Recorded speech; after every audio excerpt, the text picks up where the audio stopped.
So this is going to be kind of awkward because we've got to go through those slides over there. Yeah, absolutely. So prepare for a really awkward presentation. You can tell me and all. Awesome. Okay, cool. We'll just try to cue this. Be a signal. Anybody else like whiteboards? Show of hands. I live on whiteboards. So get ready for the most boring PowerPoint presentation ever, because I don't do them. So we're Polis Design. I'm Tim. This is Will. Not present with us is our third partner, Marcus Boyce. And the first thing I want to do is I want to kind of segment this. We're going to try to keep this within the allotted 6 minutes, but if we run over, give us a little grace there. So I want to talk about where we came from, first of all. And then we'll talk about where we are and where we're going. So a little background history on our company. We were kind of an accident, to be honest.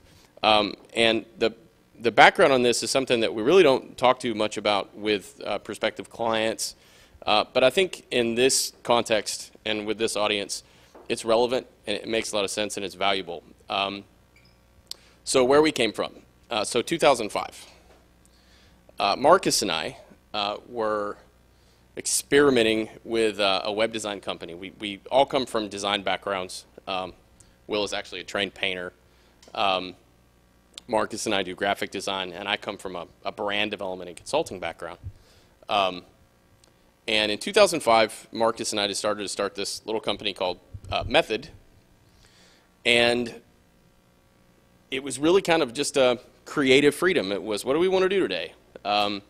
And from a business standpoint, you know, the catch, the hook, the revenue was on graphic design, advertising, website design, and then purely by coincidence, without having really discussed it or had any conversation about it at all, Marcus and I had independently both sat down and started concepting some furniture design, which was a totally new thing. And I brought it to his attention, and he said, that's crazy. I'm kind of doing the same thing. So we decided to try to market our furniture. We started using social media, MySpace. We literally created a MySpace page for these really rough early sketches of what, looking back on it today, maybe wasn't, I don't know, that interesting. But it got a really, really great response. So that kind of encouraged us. And we ran with it for 2 years, and we had no idea what we were doing. We would not have been an ideal candidate for Launch Retreat. We were absolutely oblivious, had absolutely no experience. In the service industry, we were great. We could go and talk to people. We were good at what we did. When it came to producing a physical product, we were clueless. We had no idea. So it was literally just, let's go figure it out. Let's take our lumps. And we did that for 2 years. And we did some things right, and we did some things wrong. After 2 years, we decided we'd done enough things wrong that we were going to shelve it. And so we did that for 5 years. That literally sat on the shelf, about 30-plus different designs, some of which, looking back on, I feel like really had some real merit. And we knew that we had something that was really valuable, but we didn't know what to do with it. So we just waited. And so for an entrepreneur, the lesson that we took from that was timing. Well, Will and I actually grew up on the same block. Will is the old man. He's a year older than me. We went to high school together, and literally grew up from my parents' backyard. I can throw a rock and hit the house that Will grew up in. And we reconnected over social media. So now it was Facebook. And Will and I had discovered that we both shared this mutual interest in furniture design. Will had done some one-off collections up in Massachusetts, and I shared with him some of that stuff collecting dust. And so that brings us to 2012. So in 2012, at the time when Tim was up in Fayetteville doing some, he was running a brand consulting company, and he had a recruiting company called Rebel Code at the time. And Tim and I were friends in high school, but then we hadn't spoken for I don't know, 12, 15 years, something like that. But we had connected through social media like everybody else has. And so I knew that he was doing some interesting things. I didn't really understand what they were, but I knew that he was like doing some entrepreneurial stuff. And I knew that he had shown me that this furniture that he had designed. So I had come back to North Little Rock, and I was working for Rogers Photo Archive in North Little Rock. And I left there, and I knew that I was at a point in my life where I had the confidence and the experience, I thought, to go out and try something on my own. But I had never done anything like that before, short of these one-off furniture pieces that I was doing in Massachusetts that Tim spoke about. And so I didn't even know what I wanted to do. I just knew that I was tired of working for the man. I wanted to be the man. But I saw Tim doing this stuff through social media. We hadn't even spoken on the phone in years. And I called him up completely out of the blue. And I think he was kind of surprised and confused as to why I was calling him. And frankly, I didn't know. And I said, man, I just want to come and talk to you and just, I said, yeah, that'd be great. Let's talk. And he said, okay, I'll see you tomorrow. And he literally got up the next day at 5 o'clock in the morning and drove up and met me in my office in Fayetteville, and we spent that entire day discussing it. So I come up there, bright-eyed and bushy-tailed, and we spend all day talking about catching up, talking about business ideas, him explaining to me what he's been doing, me telling him about some of the things I was thinking about doing. And it was like we went out to lunch, we went out to dinner. It was like 8 o'clock at night. I'm driving, I'm walking to my car to go back to Little Rock, and I turn around and I say, we forgot to talk about furniture. We never talked about furniture, which was one of the main things I wanted to talk to him about. Tim said, yeah, you're right. I said, I got to go. I'll come back tomorrow. And I went home, turned around, came back the next day, and we spent all day talking about furniture. And then I left, and I went home again. And then a couple of things happened over the next couple of days. There was one of the beds that he had designed back in 2005. He saw one very similar on Facebook. And he saw one really similar, and he shared that out. And he said, does anybody remember this bed that we designed years ago? Got a lot of responses from that. A couple other things happened. And so he called me up, and he said, what would you think about us revitalizing this old furniture company idea? He said, I've got my hands full. There's this other guy, Marcus, but he's busy too. He said, how would you like to come on and do some business development and see if we can sell this furniture? I said, great, I'm in. Count me in. So he called.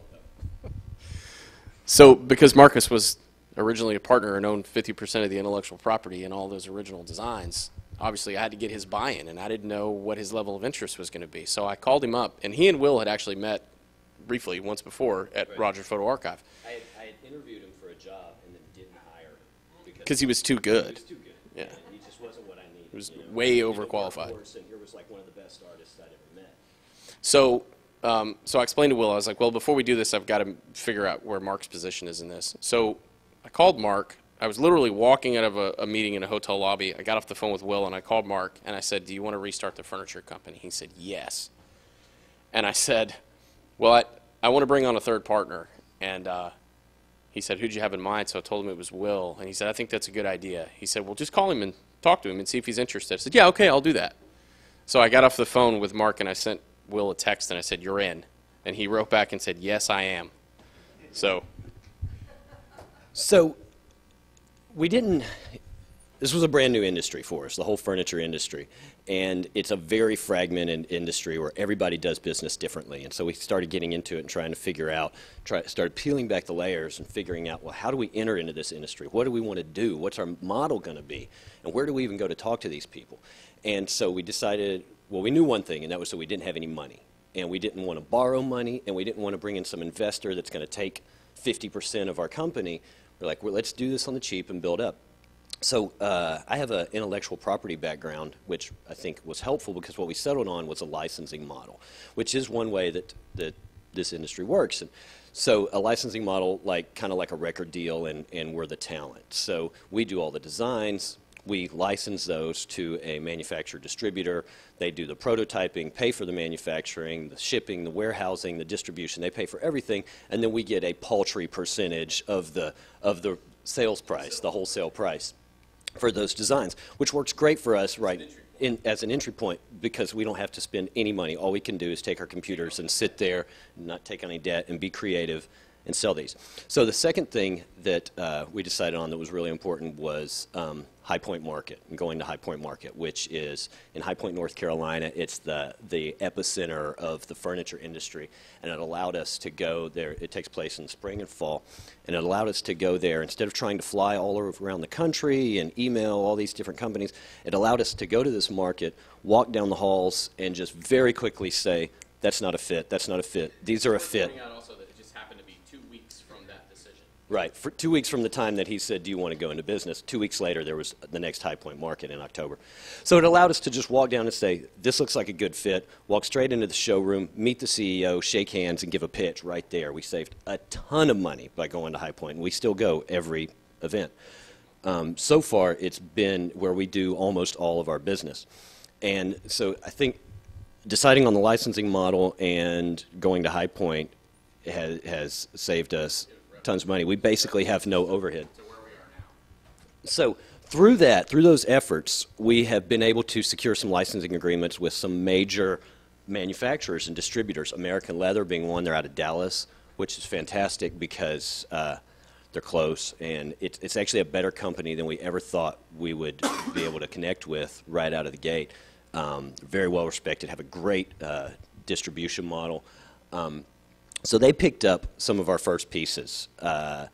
One of those pieces actually got turned into a 19-piece sectional, and then another one got turned into 2 pieces. So it's actually 21 different SKUs that they're selling for us. After that, and this just got introduced. This is available for purchase. You can actually go now and buy our furniture, which is really cool. We've seen it and touched it and sat in it.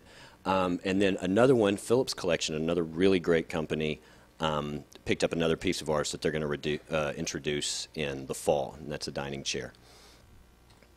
And Natuzzi. We have a contract with Natuzzi, which is a huge company out of Italy. We haven't produced anything for them, but we are currently the only American design firm that's under contract with them. Every other designer that they have under contract is European. So they reached out to us and said, we need an American perspective, and we think you guys are the ones to offer that. So we're pretty proud just to be under contract with them. You go play with that thing. All right. So I got to take us to what's next for us. And one thing that Will didn't point out that we're really excited about, one of our designs, the Knox Daybed through American Leather, I had no idea this was coming, was just named a finalist for the 2014 Pinnacle Award from the American Society of Furniture Designers.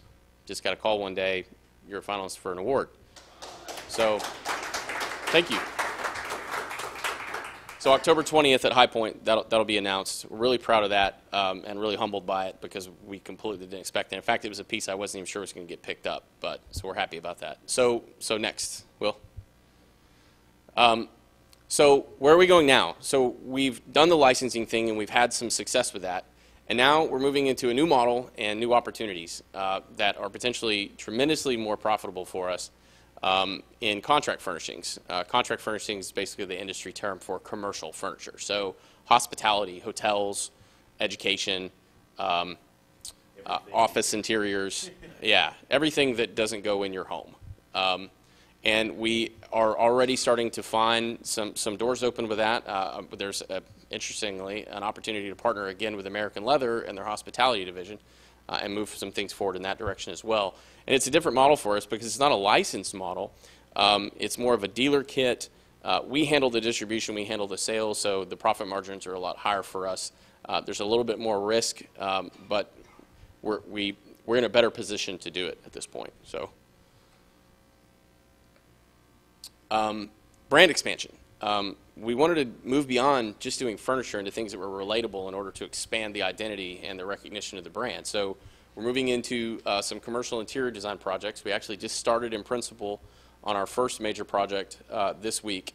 We're still waiting on some ink to dry on the contracts. We've begun the work, but so I'm not going to say anything yet, but follow us on social media and you'll get the announcements real soon. And collaborations through, again, social media. Isn't social media great? We've built relationships with companies and individuals and designers and architects literally all over the world. There's a company in Mexico that wants to meet with us in the fall and collaborate on projects. It's really opened up tremendous doors for us, and we're interested in, and this is kind of the next thing, Well, I kind want of a to good say on segue. that real Yeah. quick about one way that things have started changing for us, a really good change, is that through social media, we're starting to find now other companies are reaching out to us instead of us having to go and find everybody.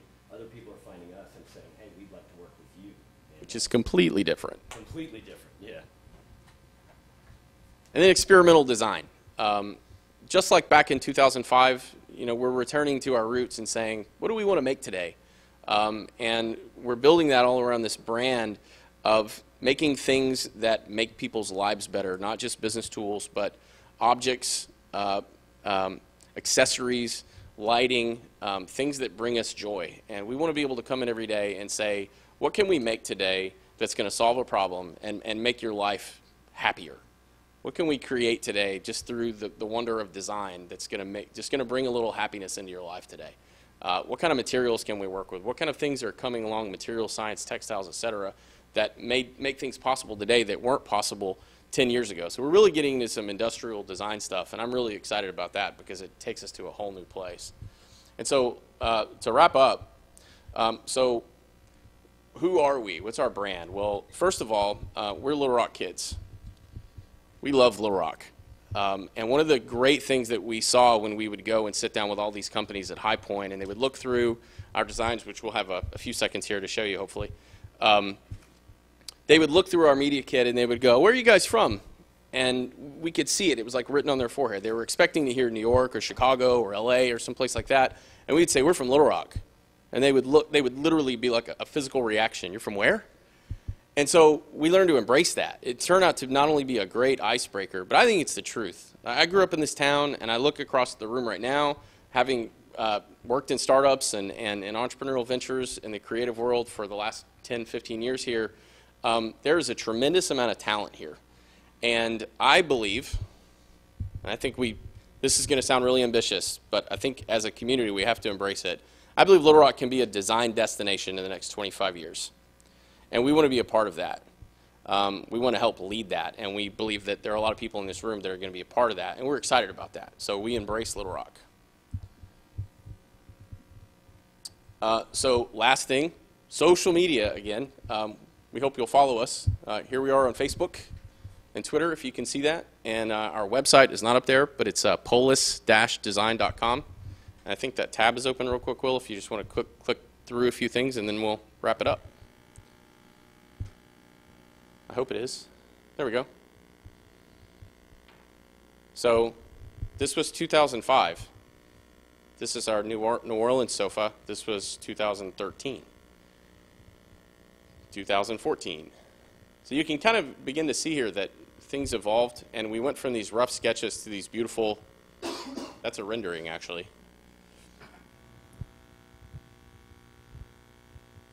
So do we want to just keep rolling this in the background while we start Yeah. with some questions? Yeah, that's a great idea. So I'll Thanks for your time. start by asking the first question. Furniture is kind of something that most of us just take for granted. Why did you become passionate about furniture? Why is this something that really lights you up and something that you care a lot about? That's a really good question. And furniture specifically, as I said, may be a little bit of an accident, but there is a little history on that. I attempted to start life as an architect. And went to school to become an architect and then got sucked into the .com thing. And the reason I loved architecture is because architecture, I grew up as an artist and a designer, and architecture represented functional art. Just like I was saying about furniture, architecture changes the way that we live. If you look at a skyline, when you drive into work every day and you look at the city that you live in, it has an emotional impact on you. And it provides shelter. It provides a place to do work. It provides a place to live and love. And architecture is fundamental to civilization.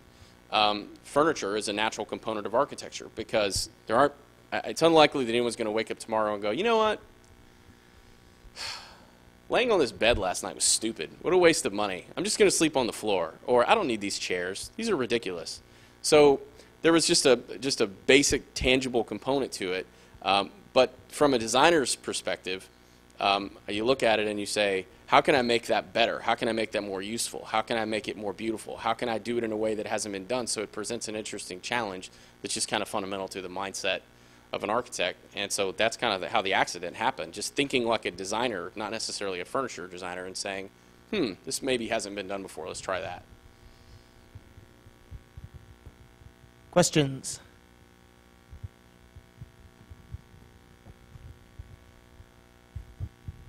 What's up, guys? So my question, when you said that you had started in the industry, it was really fragmented in the way that people were going about it. Have you seen more unification in the industry since then, coming into a more digital age? Is your business model becoming more common? I wouldn't say that. I mean, we've only been doing this for a couple of years, so a lot of time hasn't passed.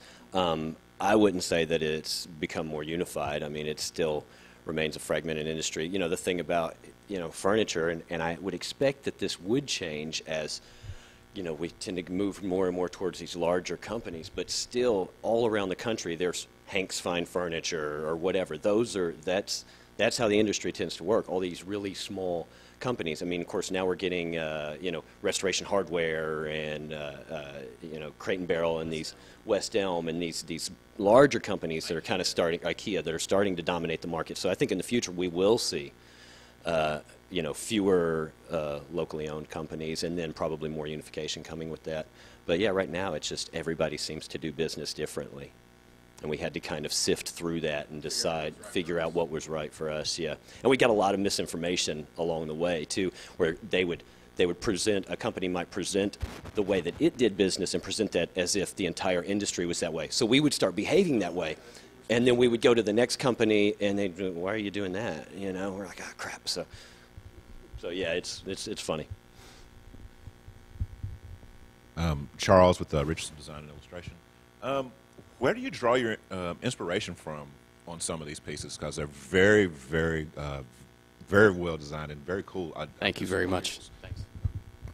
I think each of us would have a different answer for that. Yeah, I'll try to give it really concise. It really kind of goes back to the first answer, really. It's just kind of looking at something and saying, how do I do it differently? One of the things that we learned along the way is we put together our own ideas, and a lot of the early stuff you see was just kind of something we just pulled out of the vapor.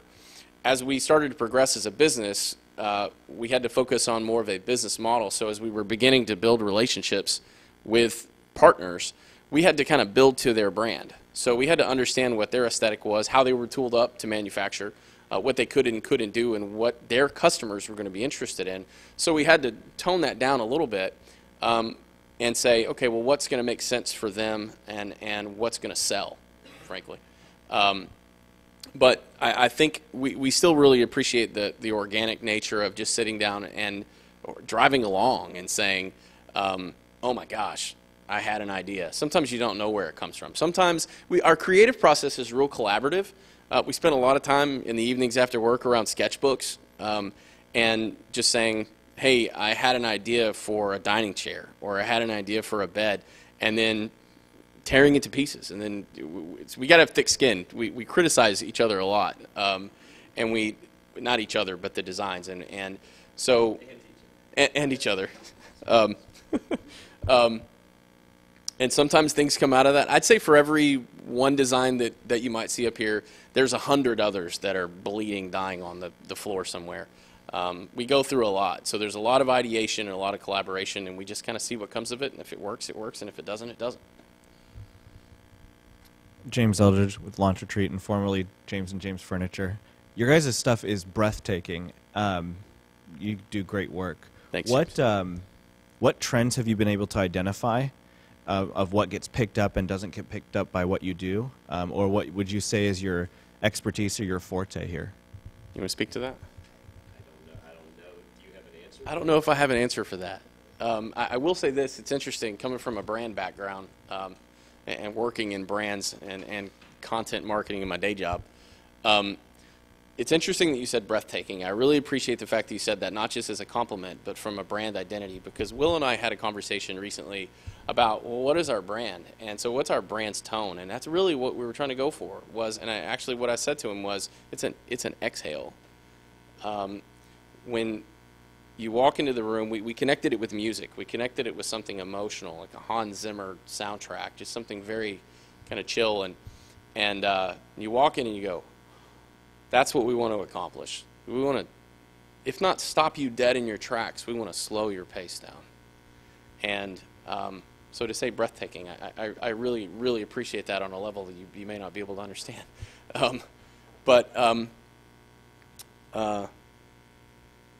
Yeah, I guess that's really all I can say about that. I'm blown away by trends. Yeah. Just caught me off guard. I would have expected that aren't happening. Like, oftentimes with modern furniture, a lot of times we get, yeah, that looks fantastic, but is it comfortable? And people always say that, and we go, well, we think it would be comfortable. It doesn't really exist yet, but But the funny thing is that the pieces that have gotten picked up so far are not the most comfortable looking pieces, which I thought that would have been an obstacle, but it hasn't. So I don't know what the trends are. I think from materials, I think we're seeing, I hate to say this because it sounds like bravado, and it's really not, but I think we were kind of ahead of our time a little bit, because the trends that I'm seeing kind of fall in line with the things that we were doing a few years ago. It's mixed media, basically. It's high quality leather with wood. Walnut is making a good comeback with brushed stainless steel or aluminum, and these great contrasts and complementary materials and color palettes. I also see another trend that goes in a different direction, which is molded products. I think 3D printing is going to have, in the next 10 years, a profound impact on the industry as a business. When we think about our experimental design, I see us getting involved in some of that. But I also think that there's a blowback from that, too, where think of it like handcrafting something. Most things aren't handcrafted anymore because we created machines that make it easier to produce something. But because of that, it makes us value that thing that was handcrafted that much more. I think 3D printing is a tremendous opportunity for our economy as a whole over the next 20 years. But I think from our industry, while it represents opportunities to do some unique things, I think it also represents an opportunity for the things that we're doing now that are made by hand to become even more valuable in the future, because there just won't be that much stuff made that way anymore. So it becomes a craft.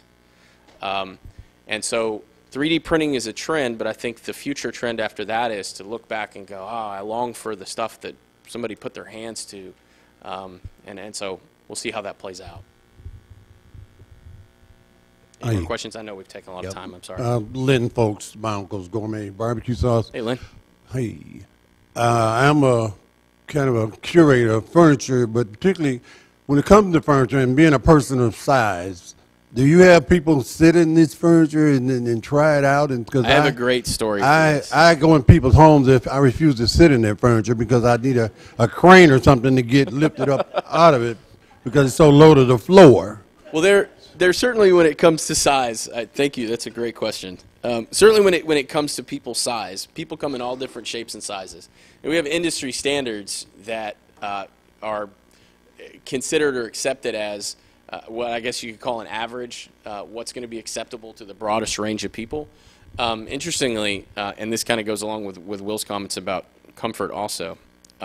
So American Leather, and I'm going to get in trouble for this later, but American Leather actually has an employee on staff, cover your ears, whose title is the best ass in the house.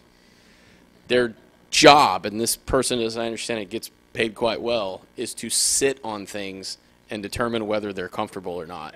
That's all they do. That's all they do, and apparently they're really good at it. And no, really, and interestingly, I think that's all he does.